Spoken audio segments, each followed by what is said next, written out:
إن الحمد لله نحمده ونستعينه ونستغفره ونؤمن به ونتوكل عليه ونعوذ بالله من شرور أنفسنا ومن سيئات أعمالنا من يهده الله فلا مضل له ومن يضلل فلا هادي له وأشهد أن لا إله إلا الله وأشهد أن محمدا عبده ورسوله أما بعد فأعوذ بالله من الشيطان الرجيم بسم الله الرحمن الرحيم يا أيها الذين آمنوا اتقوا الله حق تقاته ولا تموتن إلا وأنتم مسلمون يا أيها الناس اتقوا ربكم الذي خلقكم من نفس واحدة وخلق منها زوجها وبث منهما رجالا كثيرا ونساء واتقوا الله الذي تساءلون به والأرحام إن الله كان عليكم رقيبا يا أيها الذين آمنوا اتقوا الله وقولوا قولا سديدا يصلح لكم أعمالكم ويغفر لكم ذنوبكم ومن يطع الله ورسوله فقد فاز فوزا عظيما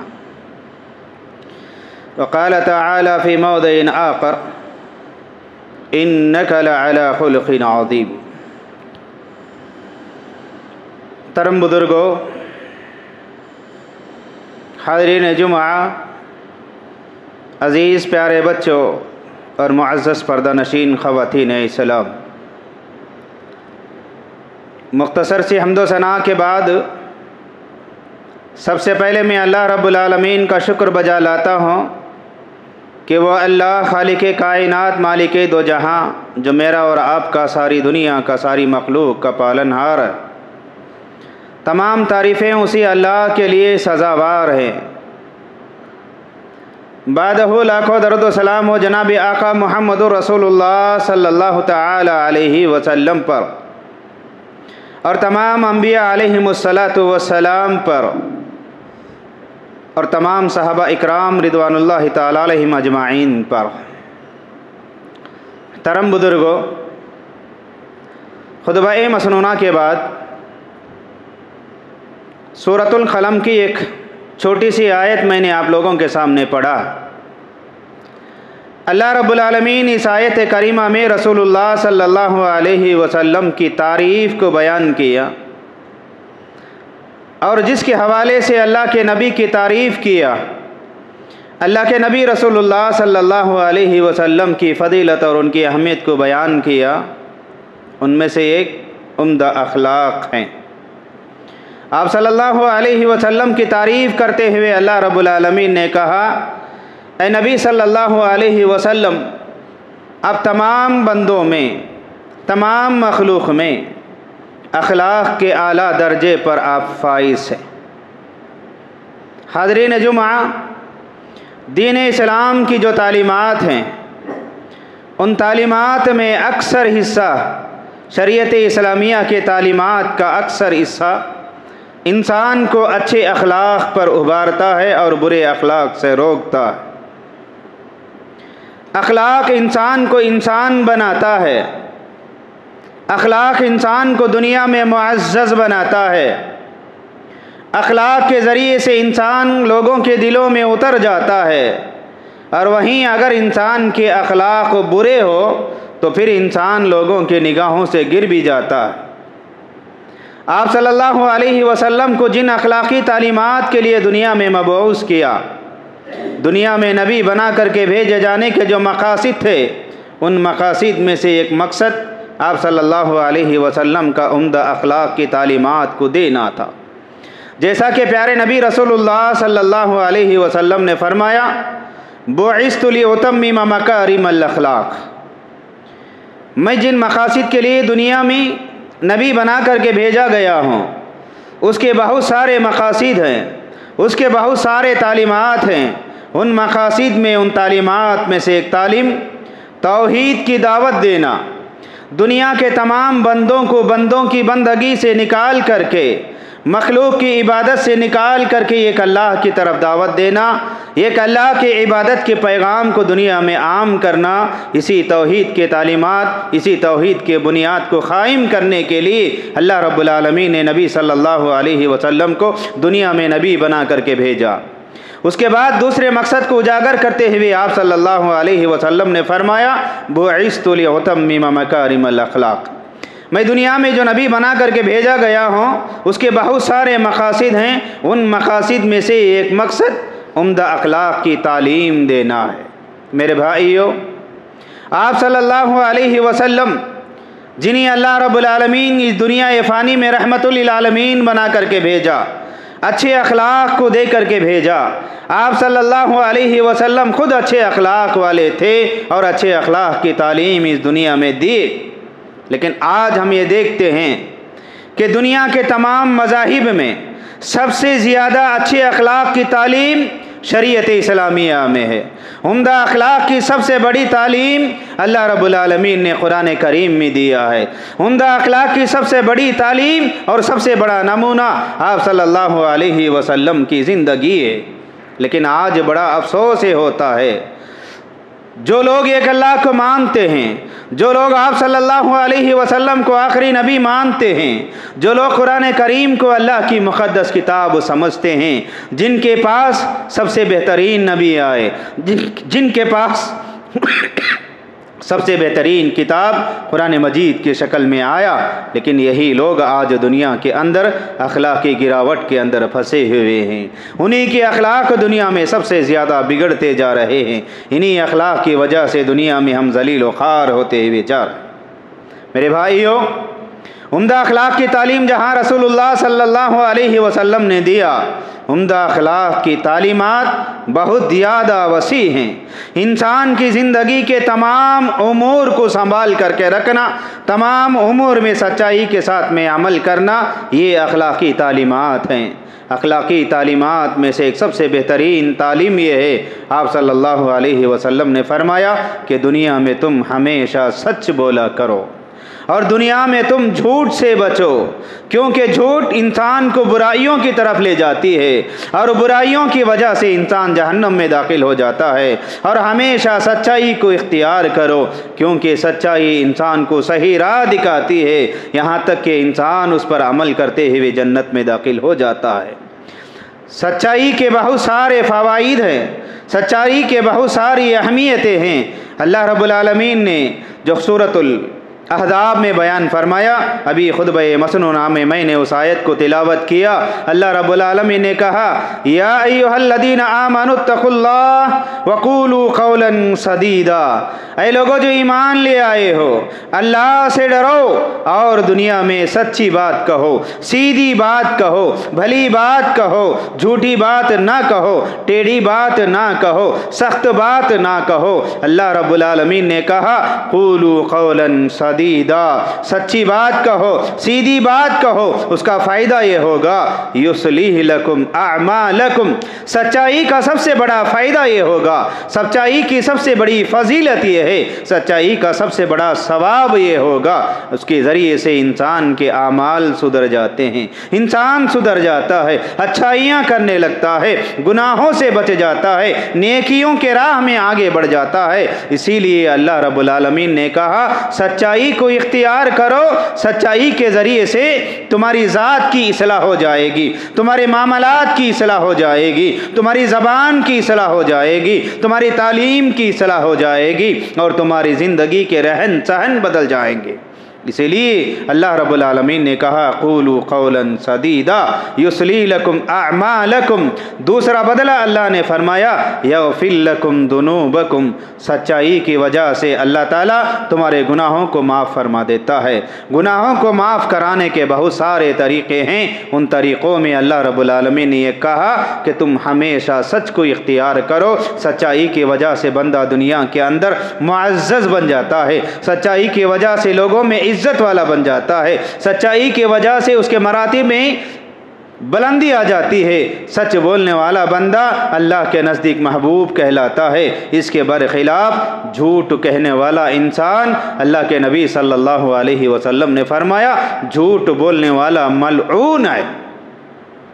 جھوٹ بولنے والے پر اللہ کی لعنت ہوتی ہے۔ جھوٹ بولنے والوں پر فرشتوں کی لعنت ہوتی ہے۔ جھوٹ بولنے والے انسان سے دنیا کے انسان دور بھاگتے ہیں۔ اس لیے پیارے نبی صلی اللہ علیہ وسلم نے فرمایا ہمیشہ سچائی کو اختیار کرو اور جھوٹ بات سے اپنے آپ کو بچاؤ۔ جھوٹ کے تعلق سے رسول اللہ صلی اللہ علیہ وسلم نے بہت سارے باتیں بتائے ہیں کہ جھوٹ کی وجہ سے انسان دنیا میں ذلیل ہو جاتا ہے، جھوٹ کی وجہ سے انسان دنیا میں بدنام ہو جاتا ہے، جھوٹ کی وجہ سے انسان اللہ کے غصے کے لائق ہو جاتا ہے، جہنم میں داخل ہونے کا باعث بن جاتا ہے۔ اس لیے ہمیشہ سچی بات کہنے اور جھوٹ سے بچنے کا حکم اللہ کے نبی صلی اللہ علیہ وسلم نے دیا۔ رسول اللہ صلی اللہ علیہ وسلم معاذ بن ابو ذر غفاری رضی اللہ تعالی عنہ اور ابو موسیٰ الاشعری رضی اللہ عنہ ان کو نصیحت کرتے ہوئے کہا۔ ابو موسیٰ الاشعری رضی اللہ عنہ کہتے ہیں اللہ کے نبی رسول اللہ صلی اللہ علیہ وسلم نے مجھے 3 باتوں کی وصیت کیا اور فرمایا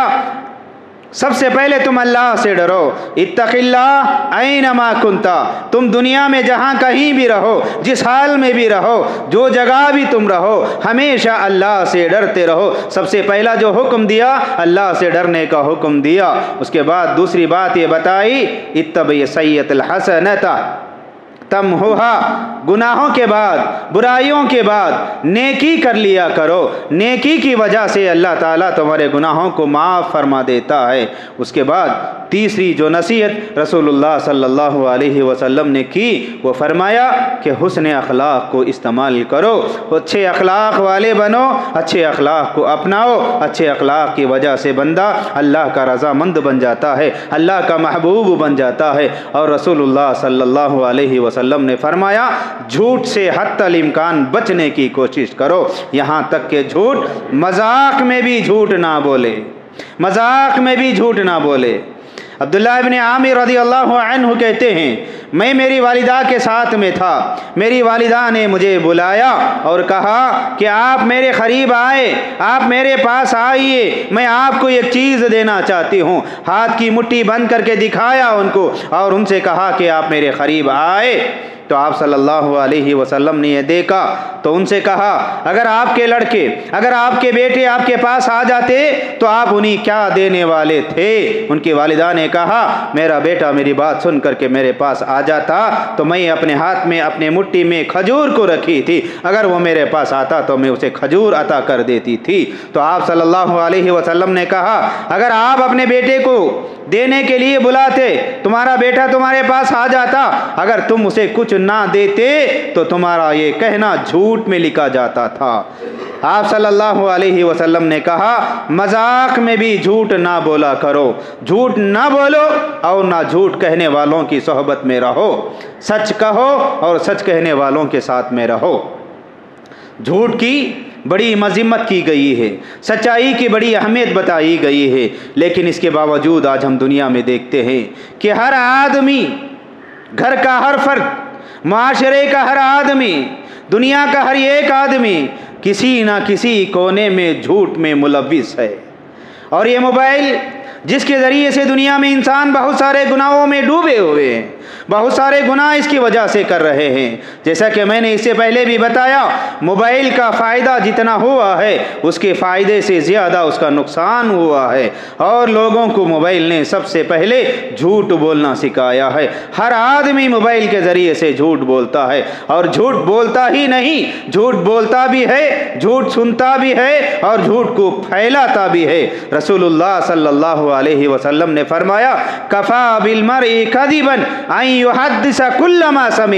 آدمی کے جھوٹے ہونے کے لیے یہی بات کافی ہے کہ وہ ہر سنی سنائی ہوئی چیز کو، ہر سنی سنائی ہوئی بات کو لوگوں کے سامنے جا کر کے بیان کر دینا، اسے بھی جھوٹ میں شامل کر دیا گیا ہے۔ آج واٹس ایپ کے ذریعے سے ہم دیکھتے ہیں کہ کیسے ایسے غلط باتیں آتے ہیں، غلط خبریں آتے ہیں، اسے ہم تحقیق کیے بغیر، اسے ہم جانے بغیر، بس موبائل میں آیا، واٹس ایپ میں آیا کہ اسے فارورڈ کر دو، ہم اسے فارورڈ کر دیتے ہیں اور موبائل کے ذریعے سے سنی ہوئی باتوں پر یقین کر لیتے ہیں اور اسے سچ مان لیتے ہیں۔ اللہ کے نبی رسول اللہ صلی اللہ علیہ وسلم کی طرف وحی کرتے ہوئے اللہ رب العالمین سورہ حجرات میں ایک آیت کو نازل فرمایا اور کہا یا ایھا الذین آمنوا ان جاءکم فاسق بنبأ فتبینوا ان تصیبوا قوما بجہالۃ فتصبحوا علی ما فعلتم نادمین۔ اے لوگو، تمہارے پاس کوئی بھی خبر آئے، کوئی آدمی تمہارے پاس خبر لے کر کے آئے، ہر سنی سنائی ہوئی خبر کو سچ سمجھ کر کے عمل بھی نہ کرو اور اسے سچ سمجھ کر کے دوسروں کو اطلاع بھی نہ دے دو، بلکہ جو خبر تمہارے پاس آتی ہے وہ خبر کے بارے میں تحقیق کر لو یہاں تک کہ تمہیں یقین ہو جائے کہ یہ بات سچ ہے، یہ خبر صحیح ہے، یہ حدیث صحیح ہے، یہ ثواب صحیح ہے، یہ باتیں صحیح ہیں۔ جب تک تم لوگوں کو اس کے بارے میں یقین نہ ہو جائے تب تک وہ باتوں کو دوسروں تک نہ پہنچاؤ، ورنہ ایسا نہ ہو جائے کہ تم کوئی بات سن لیتے ہیں، وہ بات کو سچ مان لیتے ہیں، اس پر فیصلہ کر لیتے ہیں، آگے چل کر کے آپ کو معلوم ہوتا ہے کہ جو چیز کے بارے میں ہم نے سنا ہے وہ چیز بھی غلط تھی، ہمارا یہ فیصلہ بھی غلط تھا، ہمارا یہ پھیلانا بھی غلط تھا، ہمارا دوسروں کو پہنچانا بھی غلط تھا، بعد میں چل کر کے اسے سن کر کے افسوس کرنا نہ پڑ جائے۔ اسی لیے رسول اللہ صلی اللہ علیہ وسلم نے فرمایا ہر سنی سنائی ہوئی چیز پر یقین کر لینا اور اسے دوسروں تک پہنچا دینا یہ بھی جھوٹ بولنے میں شامل ہے۔ رسول اللہ صلی اللہ علیہ وسلم نے فرمایا مذاق کے طور پر بھی جھوٹ کو نہ بولا کرو، ہمیشہ سچ کو اختیار کرو، سچائی کو پھیلاؤ، سچائی کو اختیار کرو، اپنے گھر کے اندر اپنے ماحول میں سچائی کی تعلیم دو اور لوگوں کو جھوٹ سے روکو۔ ہو سکتا ہے وقتی طور پر جھوٹ کے لیے کوئی نقصان ہی نہ پہنچ جائے۔ میرے بھائیو، رسول اللہ صلی اللہ علیہ وسلم کے صحابہ میں کعب بن مالک رضی اللہ تعالی عنہ ایک صحابی ہیں جو جنگ تبوک میں شریک ہونے سے پیچھے رہ گئے تھے۔ ان کے دل میں طرح طرح کے وسوسے آئے، طرح طرح کے خیالات آئے کہ جنگ سے واپسی کے بعد منافقوں کی ایک بڑی تعداد، بتایا جاتا ہے کہ حدیث میں رسول اللہ صلی اللہ علیہ وسلم کی نقل کیا گیا کہ وہ منافقوں کے گروہ میں سے تھے، یہ لوگ آئے اور اللہ کے نبی صلی اللہ علیہ وسلم سے جھوٹے بہانے بنا کر کے بچ کر کے چلے گئے۔ لیکن یہ صحابی رضی اللہ عنہ ان کے دل میں بھی خیال آیا جیسے جھوٹی باتیں بتا کر کے، جھوٹے بہانے بتا کر کے رسول اللہ صلی اللہ علیہ وسلم سے بچ کر کے چلے گئے، ویسا میں بھی بچ کر کے چلے جاؤں۔ لیکن ان کا دل نے گوارا نہیں دیا اور انہوں نے عزم کر لیا نہیں، میں ہمیشہ سچ بولوں گا، جھوٹ ہرگز نہیں بول سکوں گا، نہ جھوٹ بولوں گا، بلکہ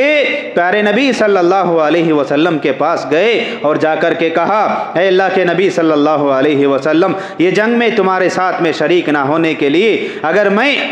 آپ کے علاوہ کسی دنیا دار انسان کے سامنے ہوتا، آپ کے علاوہ کسی دنیا میں عہدہ طلب کرنے والے اونچے منصب والے انسان کے پاس اگر ہوتا تو میں جھوٹ بول کر کے بچ جا سکتا تھا، لیکن آپ اللہ کے نبی ہیں، اگر میں آپ کے سامنے جھوٹ بول کر کے بچ کر کے بھی چلے جاؤں گا تو مجھے امید ہے کہ اللہ تعالیٰ جبرائیل امین کے ذریعے سے بذریعہ وحی آپ کو بتا دے گا کہ میں جھوٹ بول کر کے بچا ہوں، اسی لیے میں جھوٹ بولنا نہیں چاہتا ہوں، میں سچ بول دیتا ہوں، سچ بول کر کے میں آپ سے غصے کو، ناراضگی کو مول بھی لے لیکن غصے کی وجہ سے آپ ناراض بھی ہو جائے، لیکن میں سچ ہی بولوں گا، جھوٹ ہرگز نہیں بولوں گا۔ وہ صحابی اللہ کے نبی صلی اللہ علیہ وسلم کے سامنے سچائی کو بتایا، سچ بات بتایا، اے اللہ کے نبی صلی اللہ علیہ وسلم، جنگ میں شریک نہ ہونے کے لیے میرے پاس کوئی بہانہ نہیں ہے، اس سے پہلے جتنا میں طاقتور تھا اس سے زیادہ جنگ کے وقت میں میں طاقتور تھا، اس سے زیادہ سہولتیں میرے پاس تھے، پھر بھی میں جو نہیں آ سکا صرف سستی کی وجہ سے میں نہیں آ سکا ہوں۔ رسول اللہ صلی اللہ علیہ وسلم نے انہیں کہا جاؤ تم انتظار کرو، اللہ تعالیٰ تمہارے بارے میں کوئی فیصلہ نہ کر دے۔ پھر وہ صحابی وہاں سے نکل کر کے چلے گئے۔ 40 دن بلکہ 50 دن تک رسول اللہ صلی اللہ علیہ وسلم وہ صحابی سے نہ بات کی، نہ گفتگو کیا، نہ سلام کیا، نہ جواب دیا، بلکہ اللہ کے نبی صلی اللہ علیہ وسلم